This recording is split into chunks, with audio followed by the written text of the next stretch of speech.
சின்ன வயசுல இருந்த ஒரு ஆசை. ஆசைனா பெரிய ஆசை, ஒரு பொருள் மேல.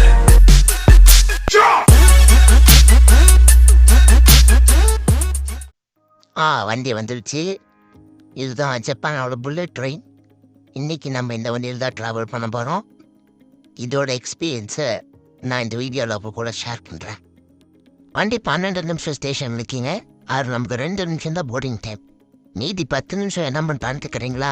உள்ளே சுத்தம் பண்ணிட்டு தானே 10 நிமிஷம் ஏன் சும்மா நிற்கணுன்ட்டு நம்ம போர்டார் முன்னாடி இங்கே வெண்டிங் மிஷின்ஸ் இருக்கும். ஐஸ்கிரீமு, ஜூஸு, டீ, காஃபி என்ன வேணுமோ எடுத்துக்கலாங்க.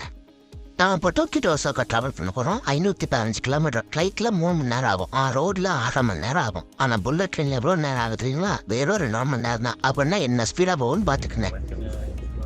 இப்போ வண்டி கிளம்பிடுச்சு. இப்போ ஆப்போசிட்டில் ஒரு ட்ரெயின் வருது பாருங்களேன்.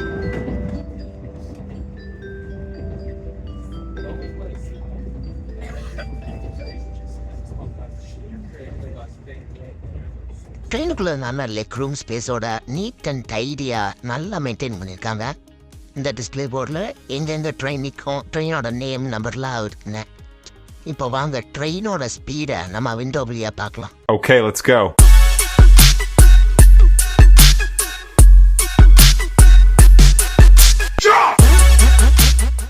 ஜப்பானில் புல்லட் ட்ரெயின் அறிமுகப்படுத்தப்பட்ட வருஷம் தெரியலாம்.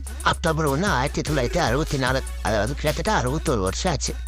இங்கே நம்ம ஊரில் 2025 ஆச்சு. இன்னும் ஒரு புல்லட் ட்ரெயின் கூட இல்லைங்க.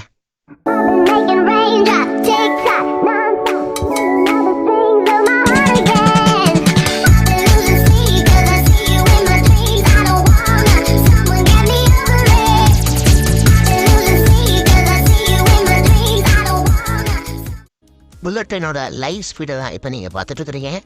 கிட்டத்தட்ட 230 கிலோமீட்டர் வரைக்கும் அது ரீச் ஆச்சு. நான் என்னோடய டெஸ்டினேஷனை 2.20 நிமிஷத்தில் ரீச் ஆகிட்டோம். இவ்வளோ ஸ்பீடாக போனாலும் உள்ளே எவ்வளோ ஸ்டேபிளாக இருக்குது அப்படிங்கிறது எடுத்துக்காட்டு இதுதாங்க. மோட்டர் போட்ட தலைகளாக கவுத்தி வச்சிருக்குது. அப்போயே அது எவ்வளோ ஸ்டேபிளாக நிற்கிது பாருங்க.